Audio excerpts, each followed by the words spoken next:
The City of Neenah is pleased to provide video recordings of City Council meetings. Neenah residents can get information about City Council meetings, City Committee meetings, meeting agendas, and other documents from the City website, www.neenahgov.org. Neenah residents can express their opinions about city issues by contacting the mayor's office, contacting their city alderman, or completing the electronic feedback form on the city website. All public portions of the meetings are recorded in entirety and are not edited. Good evening, everyone. I'd like to call to order the City of Neenah Common Council meeting for June 18th, 2025. Please indicate your presence on your roll call device, and the clerk will also call the roll. Alderman Bruno. Yeah. Here. Linsky. Here. Ellis. Here. Steiner is excused. Paul now. Here. Lendrum. Here. Weber. Here. And Council President Borchard is excused. I would like to ask Alderman Weber to lead us in the Pledge of Allegiance. I pledge allegiance to the flag of the United States of America and to the republic for which it stands, one nation, under God, indivisible, with liberty and justice for all. Okay. Thanks.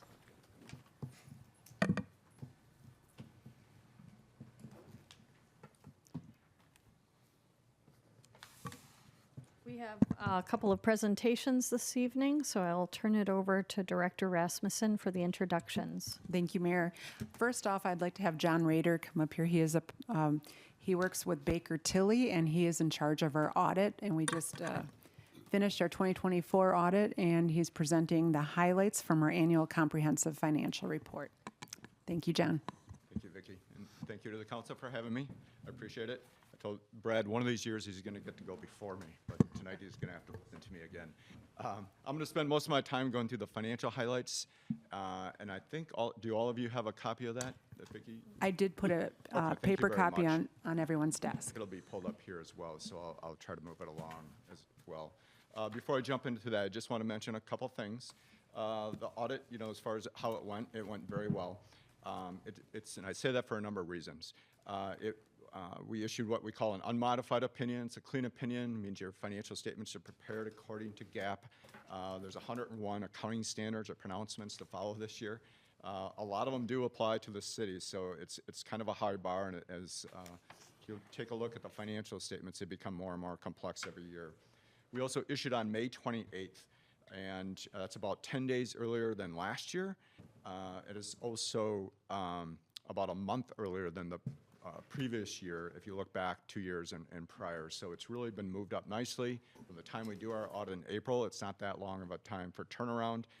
That's because of the preparation and the readiness that Vicki and Andy and Amber and everybody else has to contribute to the audit process puts into it. When we show up with a pretty substantial sized team, they're ready to go. And I know that's the same for the utility team as well, and we really appreciate that. We also didn't have any material entries this year, so that's another reason that the audit went very well this year. I think that's 2 years in a row, and there was just one looking back 3 years ago. So that shows or demonstrates to you the quality of your financial records, not just for the audit, but for throughout the year when you're looking for budget to actuals, doing any type of analysis, and of course at budget time in the fall.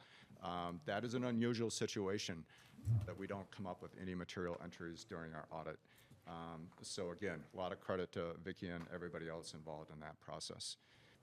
The city's actual financial statements, it's called the Annual Financial Comprehensive Financial Report, the ACFR, as it's known in an acronym.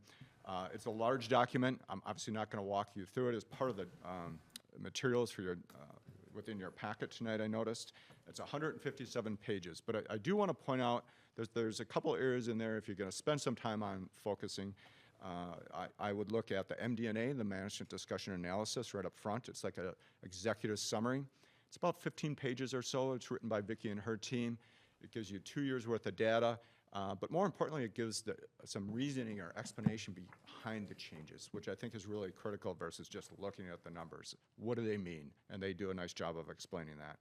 There's also a transmittal letter in the very front of it. In large part, that's non-financial, and that's intentional. The GFOA, where you submit your financial statements to, ask for that. And economic things going on in the city, some demographics, and things that you don't see in the rest of the report that I actually find quite interesting. And in the back, there's a section behind all the numbers and the footnotes and all the schedules and everything else called the statistical section. And those are a bunch of required schedules that GFOA mandates as part of the submission process. And a lot of those give you 10 years of historical information. And when you look at governmental financial reporting, that's the way to look at it. It's not so much focused like a business would be at the end of the year, where did you sit, which in large part is what I'm going to talk about, but it's trends. And that's very important when you take a look at things, because in government, you generally want consistency from year to year. Okay, with that said, I'm going to walk through the highlights. All right, so this page one is taking a look at your general fund balance. And as you know, that's the primary operating fund of the city. And in particular, the fund balance categories at the end of the year. So I'm going to start at the very bottom, non-spendable, as I've done in the past. And that's a very small category that's driven by the accounting rules or GAAP. And non-spendable is exactly like, as it says. So you have, you can barely see that on there. You have around $20,000 of what's called prepaids. So it's already been committed or spent, so you have to basically tie up the fund balance for that category. Moving up the scale, nothing in restricted or committed, but in assigned, you can see $374,000. A little bit of an increase from last year, and that's made up of amounts that are set aside or tracked for the library. For carry forwards, which the Finance Committee approves in the early part of the year, in 2025, and $300,000 that you're applying to balance the 2025 budget. Everything else rolls up into that unassigned category. So that went up about $1.1 million when you compare that to last year. That's completely liquid, and is gonna, as you're gonna see, it's a good metric to look at on the next page. Overall, your fund balance for the general fund increased by $1.2 million. You can see this in this very summarized income statement in the middle here. You got there because your revenues came in for the general fund just about $1 million over budget. That was driven by permit revenue, which came in about $150,000 collectively when you look at all the various permits over what you had anticipated. But most of it is from investment income, $778,000. And I'm kind of a broken record by giving these presentations this year because we've seen that everywhere. You budgeted conservatively for that, wisely so, and it came in much stronger because of the improved rates during '24. Expenditures, they came in just slightly under budget, $360,000, and that was driven by amounts, some were over, some were under, but the ones that stood out were police, snow and ice, and parks. And there's a lot more detail, obviously, in the back of the financial statements as far as other departments, and that's on pages 69 to 72. All right, so if we stick with that unassigned amount, we plot that out here as a metric over the last 5 years for the city. The red line represents your unassigned or unrestricted fund balance compared to expenditures. We do not, in some places that have a policy, we'll plot it out here against the policy, but the city does not have a fund balance policy. But this is still a fair analysis. And if you did, it would most likely be measured against some criteria of the expenditures, whether that's actual or budget. But more importantly, you can see how it's trended. So you're sitting at about 20% or just over 2 months of fund balance available, which is a good number to have. The minimum that GFOA recommends is that very light blue line, which is 17%, which is 2 months. So you're just above that. The purple line that we add on here is unique to Neenah as far as places that I work with, and that is if we added on the benefit accrual fund. And that's an internal service fund that's outside of the general funds where for many years, predates me coming here, resources have been accumulated in that fund for future benefit payouts. And so when you get bond rating agencies and internally you look at this, they can really be considered together as really part of the general fund's operations. So both of those lines went up slightly over the last 2 years. No concerns there. Then shifting gears and taking a look at outstanding debt on page 3. From a statutory sense, this black line represents your debt limit, which is 5% of your equalized value. So that is up to 186 million, went up about 7%. So a nice steady growth over the last 5 years. And then the red line represents the outstanding GO debt at the end of the year of 24. A net change there, it went up about $1.3 million. That is made up of amounts that you can see in that small table right below there. Some of that resides in the utility funds of 13 million. The rest of 73 is in the city funds, including the TIFs. So you're utilizing 52% of your debt capacity. And last year that was 55%, so inched downward a little bit. 2 years ago it was at 57%. If you were to back out the utility portion that is obviously not being paid with levy dollars, you would be at 44%.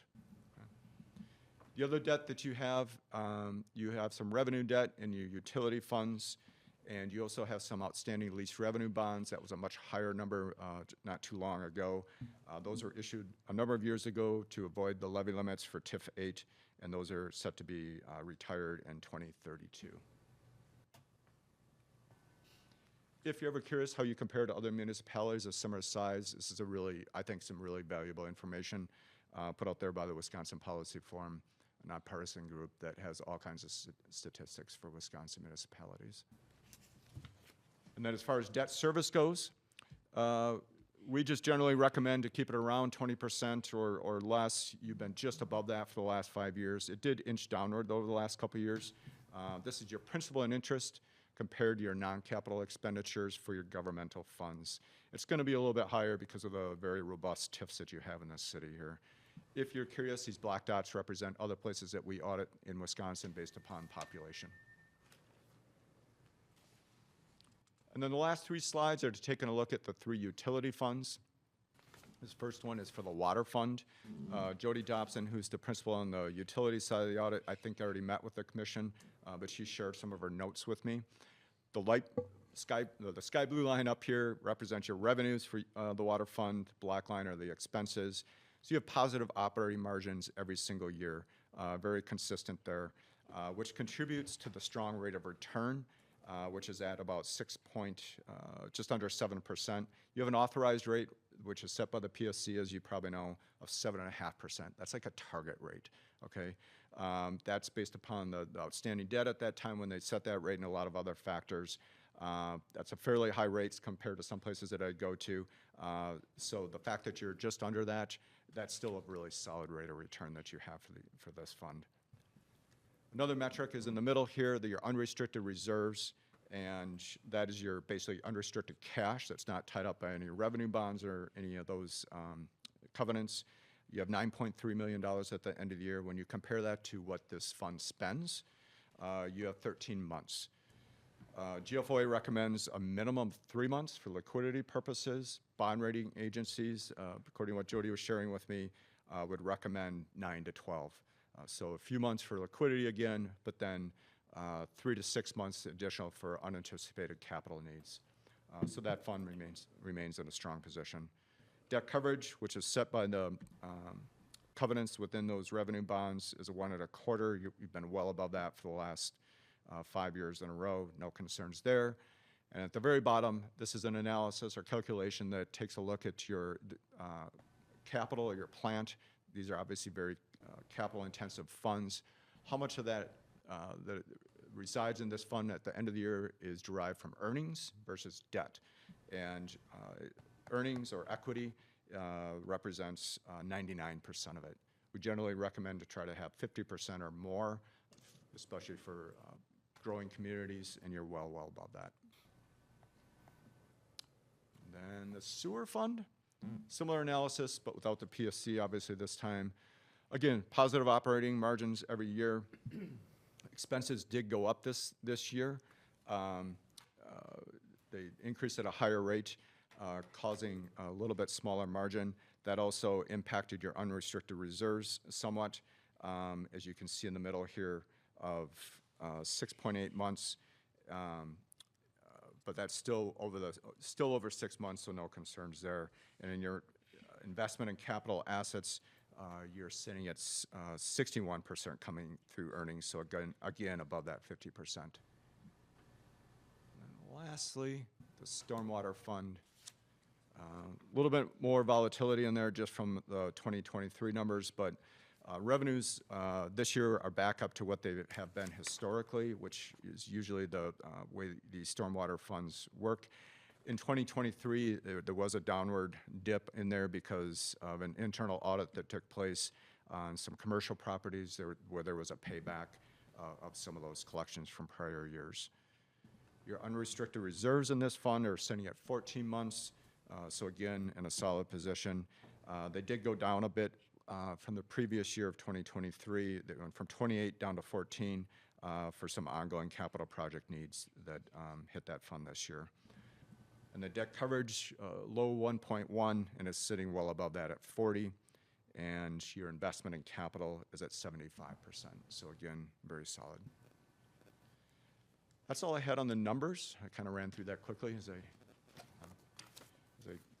normally do. Does anybody have any questions on any of that? Alderman Paulno? Thank you. Question on page 24, you have a definition for land for resale. And I was curious, is there in the book, I didn't see it, is there a listing of those parcels, or where did you, because I think somewhere in the book it lists the amount of like 1.1 million. Okay. Yeah, the part of that, I believe, is at the Gladfelder development that has been in there, and it's kind of contingent on some environmental cleanup. But the balance, I believe, is in one or two of the different TIFs. But So is there a list somewhere, or where is it? not in the financials, but in the records of the city. If you want to request that, we can get that for you. Yes. Okay. That would be awesome. And that, I believe, went down a little bit from 23 to 24. Some of that land was sold off. Well, the definition is kind of like not clear what that all entails. It says public areas, and it says includes all acquisition and demolition, everything costs. So I kind of surmised that it was projects, TIFs, and all those type of things. I just like to get a list of that, see what it is. Yep, there is a list that exists for that. Thank you. Any other questions? The other document that we issue, I'd just take 30 seconds on, is the reporting and insights. This points out a lot of different things like the required communications that we issue for all of our audits. So things like if we had any disagreements with management, if we came across any fraud, significant risk, things like this. There's nothing of that nature in here that is of concern, which is what you want to hear, but we still have to communicate that. Talks about GASBs that have been implemented. There was a new one this year for GASB 101 regarding compensated absences. That did not have a significant impact on your financials, as it did in some places. And then upcoming GASBs as well. But the area that probably receives the most focus for places we go to are the internal control matters. I think it's on page 6. And once again, for the last 2 years, we don't have any material weaknesses. There's significant deficiencies. That is a unique situation because we didn't have any material entries like I talked about. And even though we prepare the city's ACFR, between Vicki and Andy with the previous experience and their knowledge of GAP and everything, we feel like they do a very thorough review and they could prepare it without us having any material modifications to it. So we don't have anything to report in that audit results. Again, 90% of our reports or more do have that comment. So the fact you don't is really, really commendable.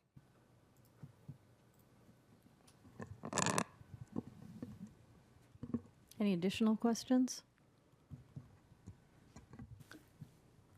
Go ahead. I don't have a question. I was just going to make a motion to receive and place on file. But Second. There's a motion by Alderman Paulno, seconded by Alderman Ellis to receive and place on file. Once again, we're having issues with our voting device, so I think we will be doing a roll call vote on this. Alderman Bruno.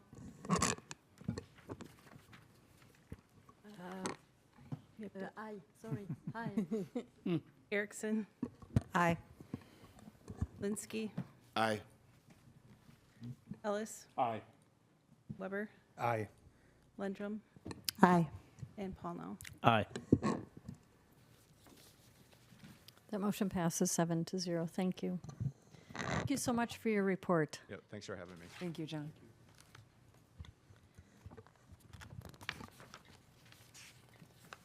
The next item on the agenda is the 2025 Capital Projects Plan of Finance and Parameters Resolution for borrowing. And I would like to ask Bradley V. Goot to come up from Baird, and we've been working with him for quite a few years when we are doing our borrowing, and he's coming tonight to explain our 2025 borrowing. Okay. I will pull up the presentation. I'll walk through this and answer any questions. Let's see. Just by way of summary, the financing, the borrowing this year is a general obligation promissory note with an issue size of $12,595,000. In broad strokes, it's financing 3 sets of projects. The levy-supported projects is $11,610,000. I want to point out that included in that levy-supported portion is $3 million for the fire station, and there'll be another $3 million issued next year to complete that project cost. Sanitary sewer is $430,000 of projects and $555,000 of storm projects. So this is structured as a 10-year repayment, so final payment is scheduled for 2035. The first interest payment will be made next spring and next March 1st of 26, and then interest will be paid each September and March thereafter. We've got a call feature penciled in at March 1st of 2033, so that means the principal maturities of 34 and 35 can be prepaid at the city's option in 2033. I mark that as tentative because we do want a little bit of flexibility there. When we go to the market, we've been finding some pushback from investors on call dates around 2033, so we may want to move that to 2034 potentially, and that decision would be made in conjunction with Vicki at the time of pricing. But for now, we're modeling this as if it were a 2033 call. And then the estimated interest rate is 4.06%. It's based on current market rates. In fact, it's a little bit conservative. I would think you'd be closer to 375, maybe even a little bit lower in today's market. So the resolution you're considering tonight would establish a narrow set of parameters. And once those parameters are met, we can go ahead and issue these notes out into the marketplace and award the notes outside of a scheduled council meeting. So those parameters include the not to exceed borrowing amount, $12,595,000, not to exceed interest rate of 5%, the maturity schedule, and then some flexibility to move principal payments around by up to $1 million per maturity. The goal there is really, by moving principal, we can meet the debt targets that the city has established. So in order to meet those debt targets based on the interest rates at time of pricing, we just need the flexibility to move some principal. So, but the not to exceed amount doesn't change, the purposes don't change, that all stays the same. And then there's 3 required signatures to award these notes at the time of issuance. That's the mayor, council president, and the city clerk. I've got a tentative timeline put together. Finance committee looked at this last week and unanimously approved the resolution. It's on your agenda tonight. With your authorization, Baird and city staff will take steps to issue this debt. We'll prepare the offering documents, secure a bond rating, market the notes. We're targeting August 11th to finalize interest rates and terms. That date could slide based on market volume or market conditions, but on or about August 11th, I would expect we'd have this finalized. And then the closing would take place September 2nd.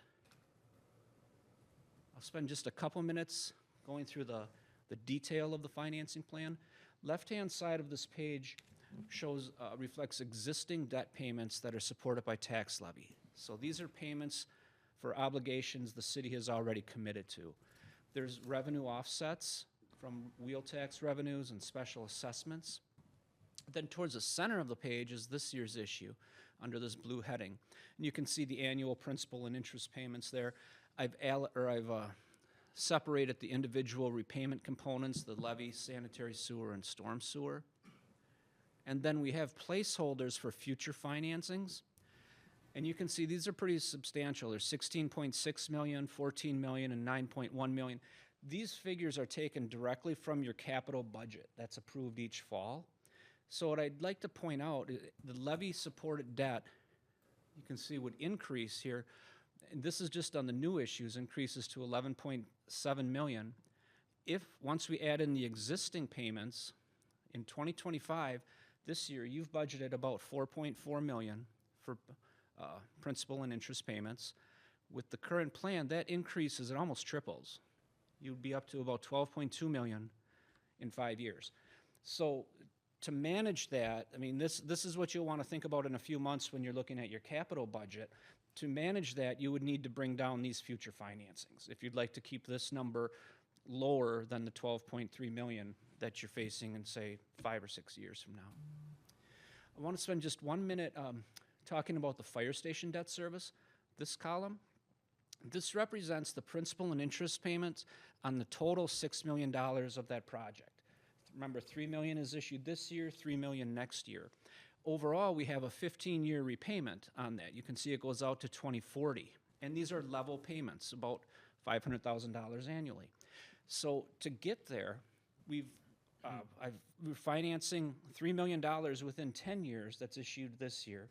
And then get to the 15-year by having a 15-year financing next year. And it's really just that second $3 million that's in that second half of that financing, or the last 5 years of that financing. Overall, you get to a level repayment. And then I've just included some graphical representations of the figures I just went through. Sometimes it's easier to digest this with graphs. The green bar is your existing payments, existing plus this year's in blue. And then here you really see what happened with this sort of spike upwards.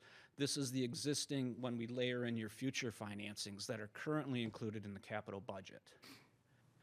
Levy supported component here shown on a bar chart, just isolating the individual issues by different colors.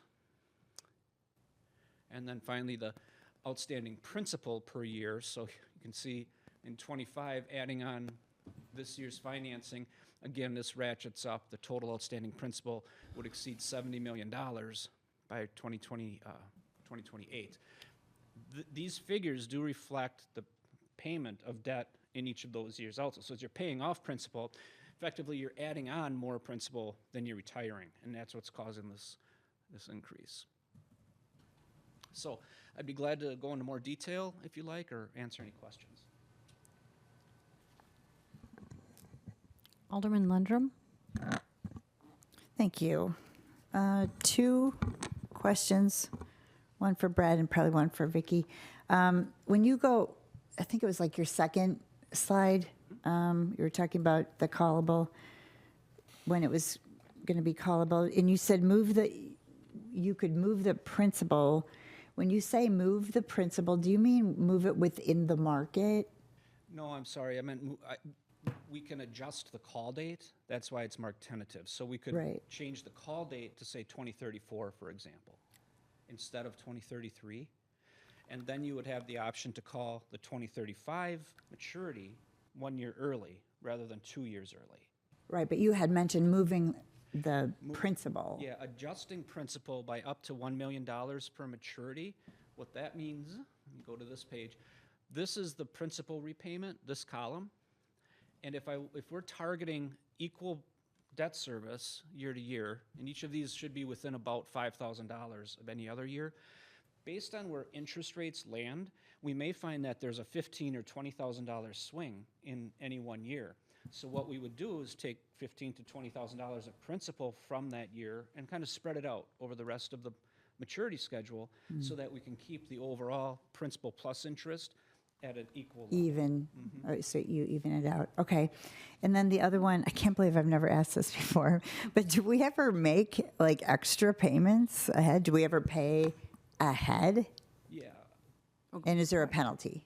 That's my question. So that's what the call feature allows for. There's no penalty once you get to the call date. You have to get to that call date, and then and the penalty is waived after the call date. Exactly. So do we ever do that? Do we ever make extra payments? To my knowledge, we haven't, except for water, but you've been with us longer than I have. Yeah, the city has used call features in the past primarily to refinance debt. Yeah. And so you would replace higher interest rate debt with lower rate debt. Right. Where the call feature also would be helpful when you have TIDs that close, for example, and if you've got debt outstanding and surplus cash in those TIDs, and that's one of the calculations, how to decide when you would close a TID, you would take that cash and pay off the debt. Right. So those are a couple of scenarios where you would prepay debt. That would be a great use if you had surplus fund balance, because it's a one-time use. But typically what most communities do, it depends on the interest rate environment, but you could also apply fund balance to one-time capital project use and then avoid a future borrowing. Oh, Gets you to the same place. okay. Alderman Paulno? Thank you. Brad, do we, maybe it's a dated term, but I know we used to use the term bank qualified, like up to $10 million. Is that still a thing? And if so, could you explain it? Sure, it's a thing. So debt that is issued in Wisconsin it's tax exempt for most purposes. So it's exempt from federal income tax for the holders of that debt.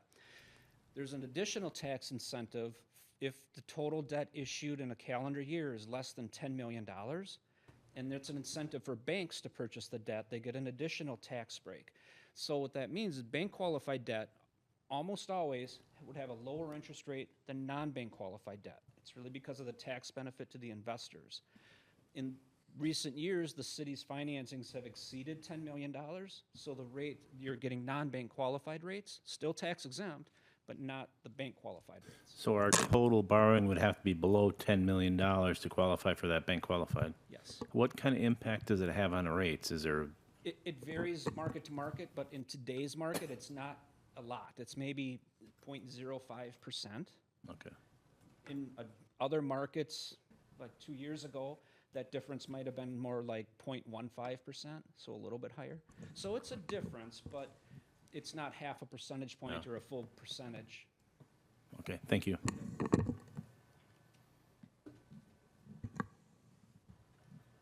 Other questions? Alderman Paulno? One, Director Rasmussen, this, I guess would go to you. I see, you know, if we go from 4.4 million in debt service to 12.3 million based on these current borrowings projections, how does that impact, I mean, maybe that's, how would that impact, is there any way to calculate or guesstimate how that would impact an individual taxpayer, or like for, you know, because a lot of times we do a home based on $200,000, you know, because we did that for the wheel tax, how much it would impact or not impact with the debt service. Right. I mean, is that something you'd need to calculate, or can you kind of give us an estimate of what that, You have that in here, don't you, right? Yeah, if you go to this column right here that says combined net mill rate, so that's what the impact on a tax bill would look like for this debt plan. So for this year, the mill rate is $1.45, so Per 1,000. $1.45 for every $100,000, for every $1,000 of property value. so that would mean that, We go up to 371 by 2029 with this existing plan. so an average house that's doubled, that would double their tax bill for the city? When it gets to 371, you're saying? Yeah, Well, It doesn't double the tax no. bill. Okay. It's doubling this debt component, which is a small portion of the tax Okay. bill. because we have the operating levy and then we have the debt levy piece. And there's Okay. a school district, tech Yeah. college. And how do we get the impact, how do we figure out how much it would impact? Is that something you need to calculate? well, it's Well, 145 per thousand. Okay, so for $200,000 assessed house, You're how at much- $290 Yep. for a $200,000 Right. home, and that would increase to 371 times 2. I can't do that in my head. yeah, But if you just take 371 times 2 and so it's, 1,000, that's going to be the impact on a $200,000 home. so it's sizable, or, Yes. okay. I think that's good for our council to know, because it really is real impact on people if we're on this current projection. Right.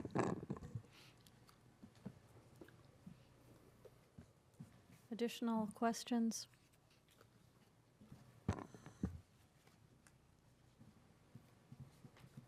Seeing none, thank you very much. Thank you. Thank you, Brad. Call on Vice Chairman Erickson to read the regular Finance and Personnel Committee meeting from June 9th. Thank you, Mayor. Reporting out from the regular Finance and Personnel Committee meeting of June 9th, 2025. The minutes can be found on the city website.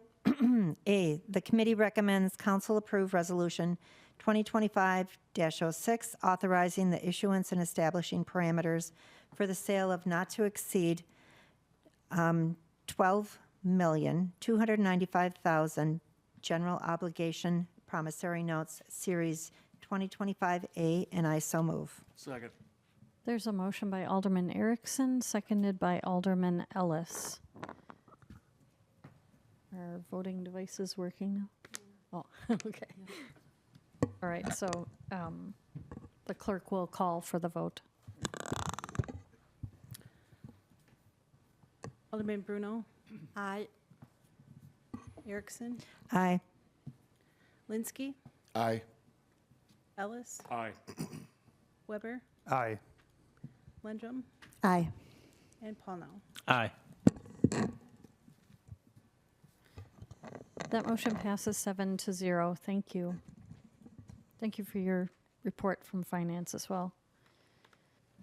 So moving on now to the Little Lake Butamore Aquatic Management final report by Kate Woodrow of the Fox Wolf Watershed Alliance. Welcome.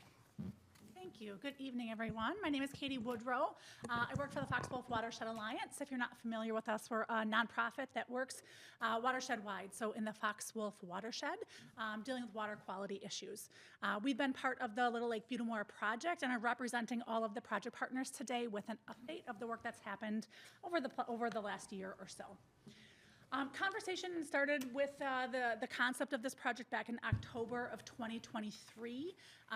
Many of you may be hearing from your constituents or our other municipalities in Menasha and Fox Crossing also hear from their constituents about issues in Little Lake Butamore, that the water quality is not great or that there are too many aquatic plants. In the city of Neenah, and specifically, there is an overgrowth of aquatic plants down near Arrowhead Park and in the Urban Dolly and Fritzie Park area. Recognizing that this was an issue, excuse me, a group was brought together back in October of 2023 to discuss, was there a collaboration that could happen to address some of these issues? And there was collaboration there, and we moved forward with applying for DNR surface water grant funding to address the issues in Little Lake Butamore. As part of that project, the primary project partners were the City of Menasha, the City of Neenah, and the Village of Fox Crossing, with support from the DNR, Winnebago County Land and Water Department, Fox Wolf Watershed Alliance, and GEI Consultants as the engineering firm. Funding was from DNR, also with support from the project partners. We all kind of kicked in a little bit. Also from Fund for Lake Michigan, Community Foundation, and Future Neenah. The goal of this project really can be summarized in these phase one tasks. We looked at the lake and recognized that this was not going to be a short-term solution. It wasn't going to be a short-term project, but we could identify some phase one action items that we could put together. The first of which is stakeholder engagement, engaging those folks who live on or near or recreate on or near Little Lake Butamore. Looking at what data exists for Little Lake and what that data told us about the existing conditions.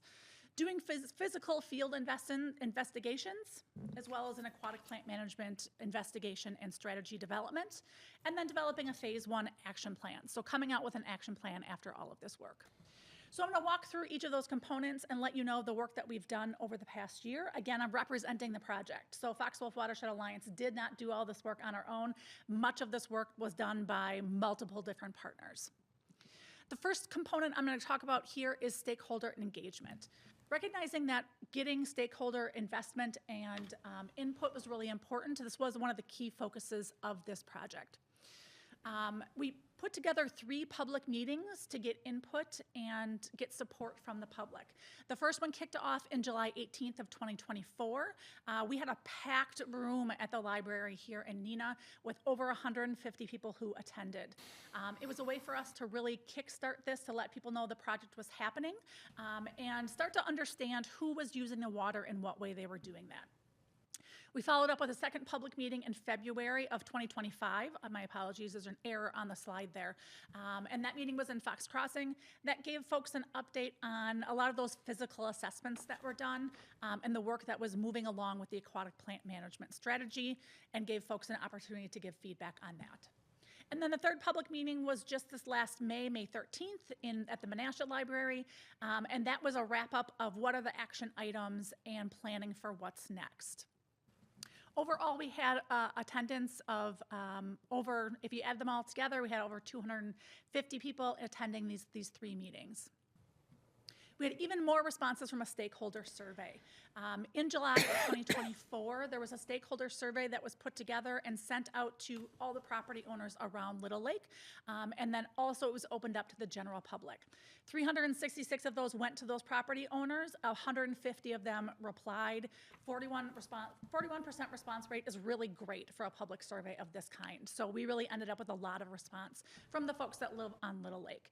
And then we also had an additional 291 submissions from folks who just live near the lake, who use it, who are really invested in the work that's happening there. So what did we learn from those surveys? Well, we kind of bucketed them into general public and shoreline property owner responses. The general public has been visiting the lake for over 26 years. It tells you what kind of longevity, what kind of interest there is locally. These folks are visiting more than 20 times a year to Little Lake. They live nearby and really enjoy using the trail system. I think we all know that Loop the Lake has been a huge success, and these numbers really show that.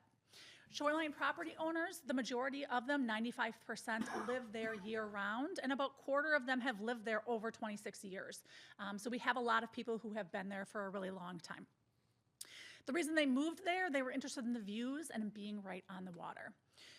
So looking at the responses of what people really wanted to use the water for, it aligned pretty closely actually between the general public and the shoreline property owners, with the exception of boating. It was primarily property owners who used the lake for boating. As you know, there's only 2 public access points on Little Lake, so really property owners are maximizing that. But both property owners and the general public enjoy Little Lake for the trails and parks, for bird watching, paddle sports, and fishing. And everyone collectively kind of saw an opportunity here for collaboration and to look at where do we go forward with the lake. Certainly there's concerns. Little Lake Butte is part of the Lower Fox watershed and has not been officially designated as impaired. It's kind of fallen into this loophole because it's its own separate place, but really is essentially a widening of the Fox River. And it really has kind of been overlooked for many years. And so people see these issues and they want to know what's happening and they'd like to see action happening. So really combined, we saw the top issue from folks was algae blooms. They see those algae blooms popping up, moving in from the Winnebago system just about every single year. Excessive plant growth was the second concern. There is a lot of aquatic plants growing in Little Lake Butte. And then third, fourth, fifth, sixth, poor water quality, shoreline erosion, water level fluctuations, and habitat loss were both identified by shoreline property owners and folks who are using the lake. So all of this information was really kind of the baseline of where we started this project from, understanding what the concerns were, understanding how folks were actually using the water. To continue on beyond just public meetings and doing that survey, we developed a website. So we host that on the Fox Wolf Watershed Alliance website. There's a single page that has all of the information about Little Lake. So on there is all of our project documents, updates on the lake, a background on the lake. So it's a one-stop shop for people who are interested. And then we've developed a pretty strong email constituency as well. We have 113 people who have enrolled directly from the website to receive regular communications about Little Lake, and then 75 more who signed up through public meetings. So encapsulating kind of what we heard from folks, we also need to look at the data that exists, because we can listen to what people have to say, but we also have to kind of look at the science and the measurement behind that. So there was a data gap analysis that happened in Little Lake to find out what do we actually know about Little Lake and what do we need to know more about. So Winnebago County Land and Water Conservation Department conducted a shoreline erosion inventory in May of 2024. They used a drone and a boat and looked at all of the shoreline in the entire lake and collected photos and areas of erosion. They saw areas that were eroded and they saw areas that had vegetated buffers. The great thing is we saw 13 vegetated buffers on the lake, which is great for a high residency lake. But we did see some erosion lines as well. You can see those outlined in pink. Those are areas of concern when there is higher erosion. Winnebago County does plan on repeating this erosion inventory because there was high water during this time, and so we are probably underrepresenting how much erosion there was on the lake because we couldn't see it. The water was actually high during that time. So here's a couple of visuals. A vegetated buffer, when we say that, we mean vegetation that goes all the way to the water. Usually that means not just grass, so more native or protective plantings. And the image on the right is obviously erosion. That's a shoreline that hasn't been protected, that the erosion is happening there, that you're losing shoreline. So that's one baseline we have. We also developed an aquatic plant baseline. In July of 2024, folks went out on a boat and looked at 641 individual locations in Little Lake Butamore. It takes an entire week of a staff of people on a boat to go through and examine that. Essentially what they do is they put a rake into the water and they see what comes up. So how much was there on that rake? What species were there? How deep was the water, et cetera. So they take that information and they figure out where are the heavy areas of aquatic plant growth. And you can see on the map of Little Lake here that the areas with the larger yellow dots are the areas of concentrated aquatic plant growth. One of the primary reasons that the city of Neenah started this conversation was because of that heavy plant growth, again, down near the Arrowhead Park area, and that shows in our inventory. We found on average 2.05 as a rake fullness. You can see that image there of what that means. So every time they put that rake down in the water, that's how much aquatic plant growth came up on that rake. That's a lot of aquatic plants. So it confirms what folks have been telling us who use the lake. The good news is we didn't find an abnormal amount of aquatic invasive species, which is great. All this to say, aquatic plants are important. Colloquially, people call those weeds. Aquatic plants actually provide a way for nutrients like phosphorus to be used in lakes to make them unavailable to algae. So we do want to see aquatic plants growing in the lakes, but we also want to make sure that we're making ways for folks to continue to use the water in a beneficial way and keep aquatic invasive species out. We've crossed the line in Little Lake. Here's some examples of pictures of the plants that have been growing in Little Lake. It is an issue. So we'll talk a little later here about what that looks like. And then the last baseline collection we kind of did was water quality monitoring. As I mentioned, Little Lake really has been kind of that missing piece for data collection, even from a DNR standpoint. They do not have historical data for what water quality looks like in Little Lake. So DNR folks went out and did some sampling 3 months in 2024 to get some baseline idea of what our water quality looked like. And it is kind of what we expected. It's above the threshold for phosphorus, it's above the threshold for sediment, and it is exceeding what we would consider good water quality in a water body. DNR is committed to doing additional sampling of water quality parameters, and that hopefully will lead us to being able to do a volunteer water quality monitoring in the future to make sure that we're getting more data there, because the data is really sparse for what we're seeing. But it confirms that we are seeing water quality issues there. So we've heard from folks and we've developed a data baseline. So the next step was to look at the aquatic plants and develop a management plan for the city of Neenah. One of the reasons we needed to go through this process was not only because it was citizen driven, but also because if we want to manage plants in Little Lake, there needed to be an assessment of the lake in order to get an aquatic plant management permit to do removal of plants in the lake. So essentially what the consultants did was go through and develop this strategy of what we're going to do in the short term for aquatic plants. This strategy is not a complete plan. A plan is required for some permits, but wasn't for what we requested to do. But the DNR is looking for a lead management entity to take ownership moving forward in the future. So I'm going to talk specifically about what this piloting harvesting plan looks like for Neenah, because I know that's an area of interest for all of you. This is being led by the Parks and Recs Department and focuses on that area near Arrowhead Park and Urban Dolly Smith. And it is a way for not only that area to be addressed, but to kind of set the stage for other locations in Little Lake where these same kind of actions could be taken. It's anticipated that the start date will be June of 2026, so next summer, and that permit lasts then for 5 years. So we have some time to really work through that aquatic plant management. The plan is to do mechanical harvesting. So what is that? Floating pieces of equipment go out into the lake and they cut the areas of the plants just below the surface and then collect those plants and take them out of the lake to be disposed. It's kind of similar to mowing, right? You're just going to cut something off and you're going to take it away.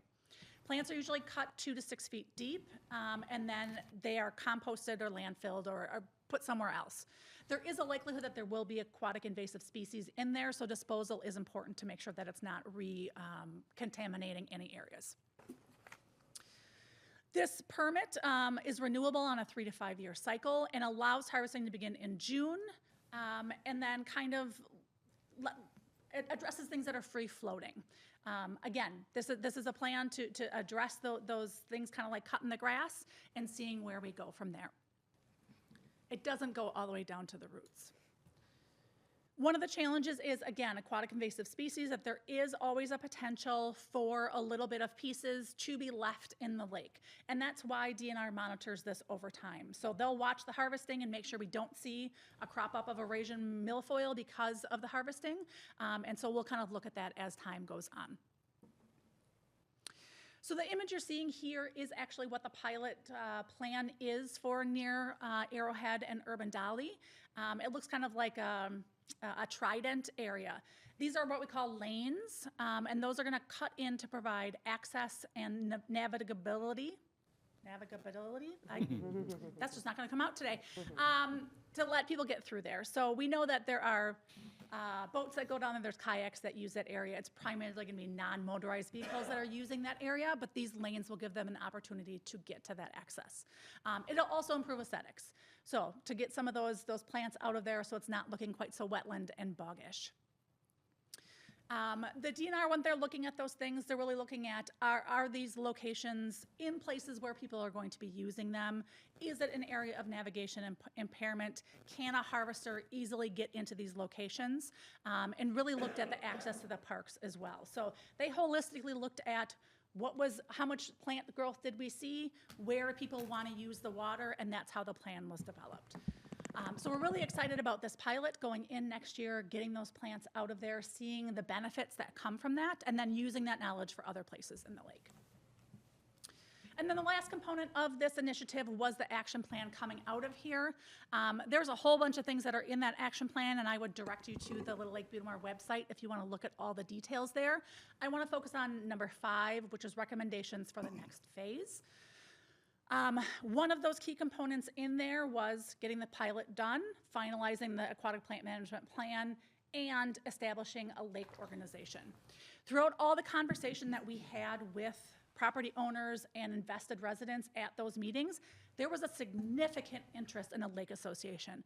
That's rather unusual for an area like this. You think about lake associations, you think about those up north beautiful lakes where you have your crystal clear water and people are going out and boating and jet skiing. It's a different situation here. This is more of an urbanized lake use. But folks are really passionate about it. So that is a recommendation coming out of this plan, and we are taking actions to make that happen. Many of the recommendations that are coming out of the Phase 1 action plan are kind of in the lap of that future lake association to take ownership of and take action of. So going from here with that action plan complete, we've kind of finalized the Phase 1. We've wrapped all of that up. We're kind of put a bow on that for now. Both City of Neenah and City of Menasha have committed some financial support for us to move forward, but really at this point it comes to the citizens and being engaged. At Fox Wolf, we've taken a step forward and said we will take leadership in organizing people who are motivated to do something about what's happening here, to form that lake association, but it can't happen without their investment. So the left side of my screen is all things that have gotten done so far. The right side is all things that could happen, but none of that will happen unless there's community support, interest, and funding. One of the advantages of doing a lake plan is that there is funding available. So we can use that seed money that Neenah and Menasha have set aside and then develop a plan for the Lake Association to self-fund moving on in the future. A Lake Association also opens up additional opportunities for DNR surface water grants, other community foundations. There's funding opportunities there once that's formalized. The way we envision this happening moving forward with our Lake Association is that Fox Wolf plays their role. We do education, outreach, meeting facilitation, help guide that group, help them write their grants, and do the fiscal management for them. But those stakeholders really are the decision makers. They're going to engage with the project. They're going to advocate, come back here potentially to the City Council and talk to the other municipalities about how they can be invested as well, and get that implementation and fundraising done. We kick off with that next phase of talking to those invested stakeholders a week from today, and June 24th at the Menasha Library. And so we're really excited to see that enthusiasm continue to grow and see what's next for Little Lake. With that, I'm open to if anyone has any questions. Mayor? Alderman Ellis? Thank you, Mayor. Katie, to you and to your organization and those who are involved, Michael, to you and the folks from Parks and Recreations, congratulations. I think this is terrific. I can recall there was a time when we thought Little Lake Butamore was dead, and a lot of that had to do with PCBs. And there was a lot of cleanup and a lot of work, and the DNR and many other organizations worked diligently to put life back into that lake, and I think we're there now. That spurs a couple of questions that I may have that maybe you or you could take it back to your folks or whichever one subject that they may go to. Has the group seen, or do you know, have they seen any damage yet from any latent PCBs that have affected any of the fish or the foliage or anything like that? Or is it looking pretty good at this point with not an alarm bell to go off? Sure. I don't have any reports from residents of any, one of the key things when you see with PCBs is like fish deformities, and those are some red flags. Right. I haven't heard any reports of that. DNR also is doing continuing monitoring post PCB cleanup, and that has all come back really great. And to that point, my other question is, and this is something that we may direct at DNR, I don't know, but since you two have the armitages to all these different groups, I have been studying along with a cohort of mine who sits on the Menasha Council about the Round Goby situation in the Little Lake and Lake Winnebago. And I find it curious, just as a point of reference, that we found something in Lake Winnebago, which means you found something in Little Lake Butamore, but we only closed a Menasha lock. Mm-hmm. And there are 16 other locks that will take you up through the Bay of Green Bay. And if that's where they're all coming from, has the DNR, as part of Little Lake Butamore's situation, have they looked at how far back is that an issue? Is it an issue today? Do we still need to have a closed lock? Was the Menasha lock the right lock to close? You see where I'm taking this? And I don't know where to direct this question. And I had an earlier conversation today with Michael on that, and he shared some good information. And he said, don't lay you down too much on this because it may not be there. But I thought I would just, you seem to be a source that you could take this kind of a question, and it may have some validity in your phase two or not. But I wanted just to bring that to your attention. And hopefully there's something that through one of your outreaches, we might be able to get some information back on that. Yeah, the lock system in the Gobies is a hot topic with Yeah. property owners and invested stakeholders. So it definitely has come up in conversation to this point. As an organization, we're not making any recommendations. Right. That's really in the hands of FERSNA, the river navigation who maintains the locks, and the DNR. What we are telling citizens at this point is part of the benefit of developing a lake association is advocacy. So when folks feel strongly about something, when they want more information, when they want more conversation, it's an opportunity and a lot of voices together to get that information out. So advantage we have at Fox Wolf is we have an aquatic invasive species coordinator as well. So he's been doing a lot of education as to where we are right now. Again, we're not making any decisions, but we're helping to inform people about what we know right now. Thank you so much. You're welcome. Are there any additional questions? I don't see any, so thank you so much for your presentation. Thank you.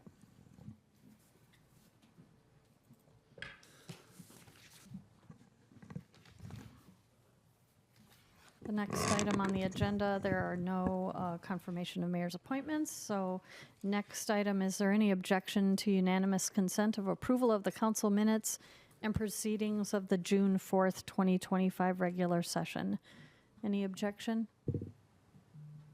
Seeing none, those minutes and proceedings are approved. The next item is a public hearing to consider the special use permit for a private school building addition located at 900 Geiger Street. And I will open that public hearing. Is there anyone who would like to speak in the public hearing regarding the building addition, school building addition located at 900 Geiger Street? Anyone here who would like to speak? during the public hearing on that topic? Anyone?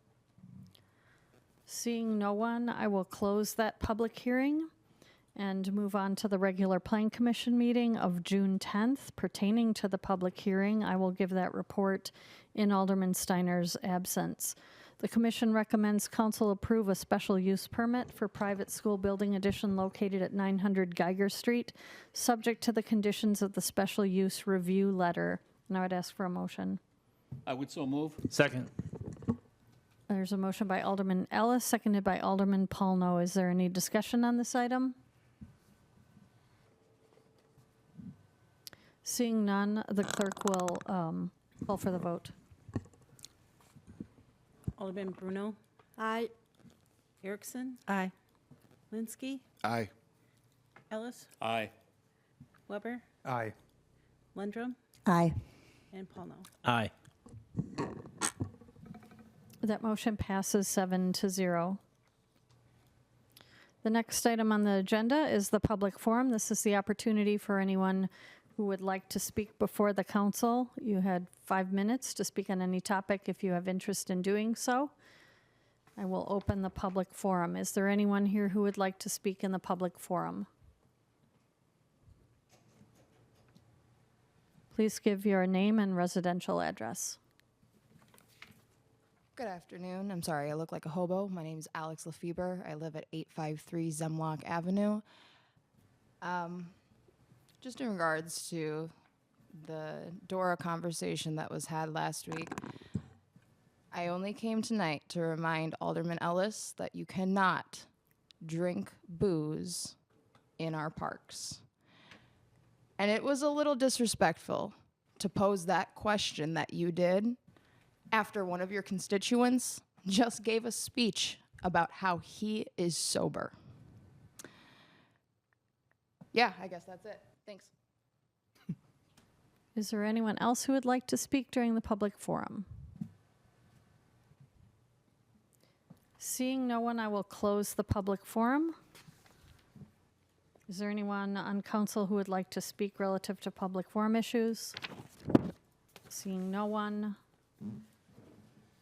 Is there any objection to unanimous consent of the consent agenda? Those items are temporary Class B beer license to Bergstrom Mahler Museum for Art After Dark Renaissance Fair to be held June 26th from 1 p.m. to 9 p.m.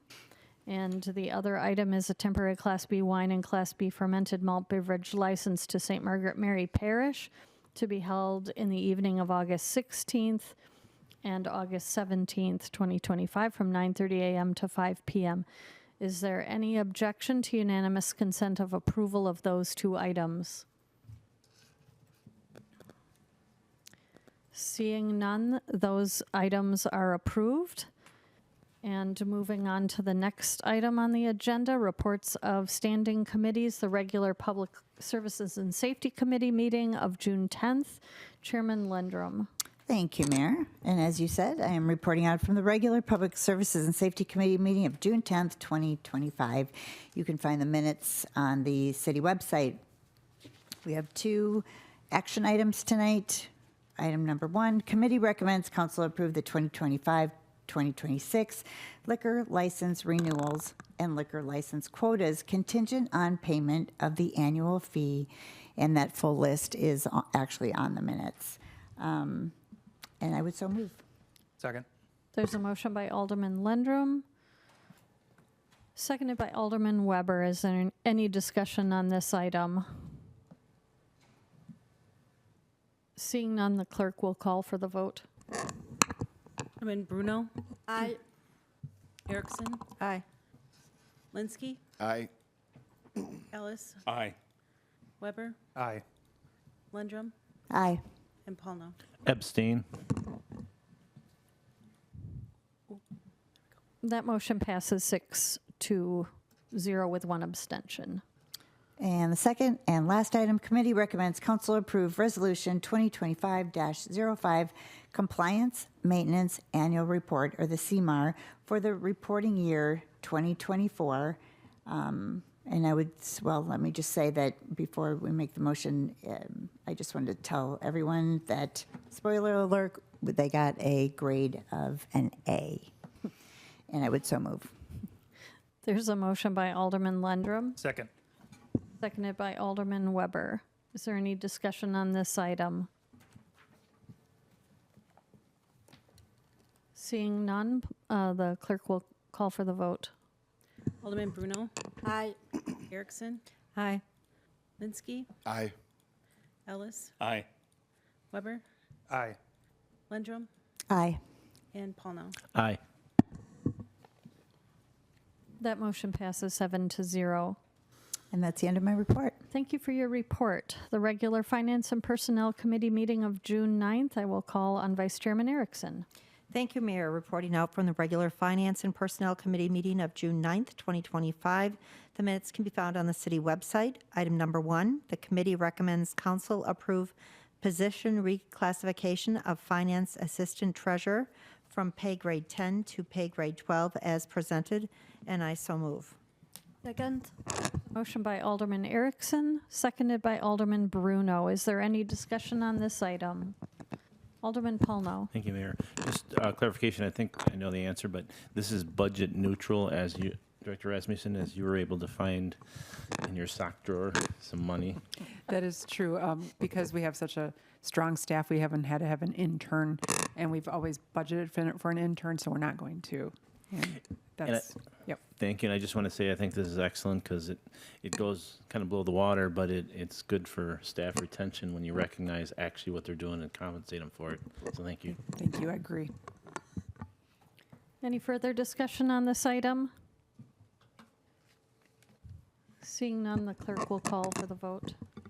Alderman Bruno? Aye. Erickson? Aye. Linsky? Aye. Ellis? Aye. Weber? Aye. Lendrum? Aye. And Paulno? Aye. That motion passes 7-0. Item number 2, the committee recommends council approve position reclassification of Finance Administrative Assistant from pay grade 6, step 11, to pay grade 8, step 6, as presented, and I so move. Second. There's a motion by Alderman Erickson, seconded by Alderman Bruno. Discussion on this item? Seeing none, the clerk will call for the vote. Alderman Bruno? Aye. Erickson? Aye. Linsky? Aye. Ellis? Aye. Weber? Aye. Lendrum? Aye. And Paulno? Aye. That motion passes 7-0. Item number 3, the committee recommends council approve policies 501 through 517, excluding the military policy and policy 707 as presented, and I so move. There's a motion by Alderman Erickson. Second. I'm not sure who got that. Alderman Paulno? Oh, no. Sorry, Alderman. I don't know, we're going different Alderman Bruno directions. was sort of a tie. Is there any discussion on this item? Alderman Paulno. Thank you, Mayor. Director Fairchild, I was curious, I've been talking and following up steadily with Director Schrader in regard to getting our policies online. I know he has the Alderman section now of the intraweb. I think that's the right terminology. After these are approved, because he had mentioned that he was kind of waiting because you're doing the committee work and churning through things. Now that these are, as I assume they'll probably be approved, will they be posted on the intraweb for a review when we need them, as far as Alderman being we? So once we get through the entire policy book, my intent is to put it collectively out there on the website, because I do utilize other sister cities for reference whenever I'm looking at policy updates, just to see how other people are using it, and I feel like we should respectively do the same. So put it all out at once? On not the intranet, but the internet for Okay. everybody in everywhere to be able to use it as a resource. That's awesome. I have no qualms with putting it out there, because it's also a recruitment tool for other people wanting to see what our benefits are, what our vacation policies are, what our sick leave policies are, to have that out there. So I think it's important to have that transparency for everybody to see. I think that's an excellent idea. One other question then, and this is probably too hard to answer. Is there any timeline when you're going to have your project complete? We are on section 700 of, 9 sections, and so we're almost through it, but we are just putting the I's and dotting the T's and making sure that we're not missing anything. We do have a couple of policies that we're getting some advanced information on, hence why we didn't bring the military policy, because there's so many different interpretations of what the actual leave should be. So we're vetting with CIVMIC and Von Briesen in order to help make sure that we're doing it the right way. And so 2025 is fair to say that you guys might have this? I'll have it by the first of the year. That's my intent. Okay, awesome. And I just want to weigh in. I mean, this is the type of wonky civics that I really enjoy. It goes below the water. It doesn't get any credit probably, but I think this really has teeth as far as a stable way to run things. So thank you. Be nerdy by saying how excited I am in order to update. I just want to commend you and the committee for that because I think it's good stuff. Is there any further discussion on this item? Seeing none, the clerk will call for the vote. Alderman Bruno, Aye. Erickson, Aye. Linsky, Aye. Ellis, Aye. Weber, Aye. Lendrum, Aye. and Paulnow. Aye. That motion passes 7-0. And that concludes my report. Thank you for your report. The next item would be the regular Plan Commission meeting. I will postpone that with Alderman Steiner being out tonight, if he would like to report on that at the next meeting. Board of Public Works meeting, June 12th. Is there anything to report, Vice No. Chairman Lendrum? No reports, just informational only on the website. Okay. A report on the Business Improvement District Board, the meeting of June 17th, Alderman Ellis. No report tonight, Mayor. Thank you. Report from the Library Board meeting of June 18th, Alderman Erickson. Thank you, Mayor. The Neenah Library Board of Trustees met today at 4 o'clock. And as always, I have positive news to report. There is a 58% increase in programs given from May 2025 to from May 2024. So that's positive, and program attendance is up 59% in the same time frame. Also, I'd like to report out that the library is offering free summer lunches, and on Tuesday, June 4th, they serve 226 children under the age of 18, and that surpasses last year's highest day of 216. Some other great statistics. During the month of May, the library visited 135 classrooms, seeing 3,066 kids, and as of June 10th, we have 2,494 kids signed up for the Summer Reading Challenge. Last year's total was 2,864. So we are at pace to beat last year's very high total. There are a lot of opportunities for things to do for kids and adults, so please visit the Neenah Public Library website. And Alderman Ellis said that he would be at Sunrise Yoga on Friday, June 18th. So if you'd like to attend that, Betcha. just to see him. That will be at 6:30 on the second, 6:30 a.m. Thought on it the was 4:30. No, 6:30 a.m. on the second floor. So, thank you very much. That concludes my report. Thank you for your report. Report from the Neenah Arts Council meeting of June 11th, Alderman Erickson. Thank you, Mayor. The Neenah Arts Council met last Wednesday, and we are off and running for a lot of summer activities. Our first summer activity will be the Farmers Market Kids Day, and followed by Community Fest, our National Night Out, and a variety of other activities throughout the summer. So we will be very busy in the community. And that concludes my report. Thank you for your report. Report from the Landmarks Commission meeting of June 11th, Alderman Weber. Thank you, Mayor. The Landmarks Commission met on June 11th. Minutes will be posted on the city website. Similar to my last few reports, we spent the bulk of our time working on the updated Neenah History Properties brochure. We're at the home stretch, I would say now. We've got all updated photography, all updated content. I'd like to give a shout out to Alderman Bruno for really helping us get the content updated and kind of proofread. We met with Sean Keepers, who is our designer, and kind of we're in that final review stage now, and probably next month we'll have things wrapped up there. So that's moving ahead quite well.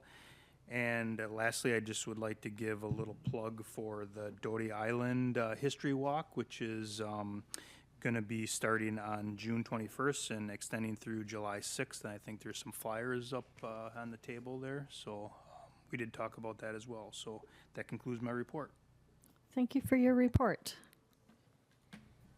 Are there any petitions? There is a petition for annexation, number 239, to annex 1233 West Winneconne Avenue in the town of Neenah to the city of Neenah. That will go to the Finance and Personnel Committee and Plan Commission meetings next week, and we'll come back to the council on July 16th for a final approval. Those are all the petitions. Thank you for that. Are there any council directives? Is there any unfinished business? Is there any new business? Alderman Polno. Thank you, Mayor. I just want to weigh in. I think everybody's seen that email that Council President Borkert sent out. I've been discussing this with Alderman Borkert for a while in regard to structurizing and processing like a continuing alderman education type process. We see and hear a whole host of things, and we don't take time, or we don't we don't make time as a council to put on an agenda and continually be education, whether it's, as Alderman Borkert had the idea of like maybe a 15 or 30 minute session of a council, depending, or some of the big items, I think, could be maybe potentially committee of the whole, like a 15 or 30 minute session is just what I would like to see. We have some people don't even know this, we have two appointed members of the East Wisconsin Central Regional Planning, which I think has a cornucopia of potential information for us, and for having them come maybe and give us a synopsis, or maybe even a member that's appointed a synopsis explaining that to us, because I think that's a valuable resource that we can tap into more relative to how we're doing against everybody else, and they have all kinds of wonky information if you go on their website. Or CIVMIC could be another one, because, we're one of the founding members, but a lot of this people on this council probably aren't aware of that. That's kind of our insurance. Maybe that would be something. Or for a committee of the whole, sidewalk criteria, or the street, the street report, the GK report, as I call it, because the history of that is I sat down with Director Kaiser and Director Taylor at the time saying, I think we can do things better and have a global look at streets, because a lot of times it's so difficult to try to digest all that at one time at like budget workshop time. I think, as they say, taking a bite of an elephant one bite at a time is all a lot of times I think is good. So I just want to say that, follow up on the email and get weigh in from the council if that process or that concept seems plausible and good, and then maybe have ideas of other things, or maybe route that to, I'll volunteer to myself and or Brian. We can discuss it, or, even discuss it at unfinished business of what you want to see. It doesn't have to be that official of a process. So I'll just leave it at that, and then open the floor is open, see what other council think.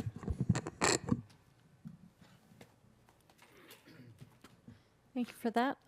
Just a reminder that the League of Municipalities training is next week, June 25th from 2 to 5. I know a number of aldermen have signed up for that already, so looking forward to that. Another great opportunity for us. Is there any other new business? Then I would entertain a motion to move into closed session. So move. Second? There's a motion and a second. Alderman Ellis and Alderman Bruno for us to move into closed session. All those in favor say aye. Aye. Aye. Are there any opposed? All right, we will set up for closed session. The City of Neenah is pleased to provide video recordings of City Council meetings. Neenah residents can get information about City Council meetings, City Committee meetings, meeting agendas, and other documents from the City website, www.neenahgov.org.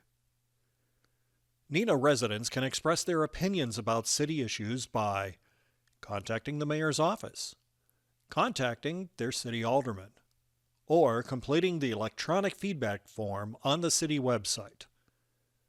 All public portions of the meetings are recorded in entirety and are not edited.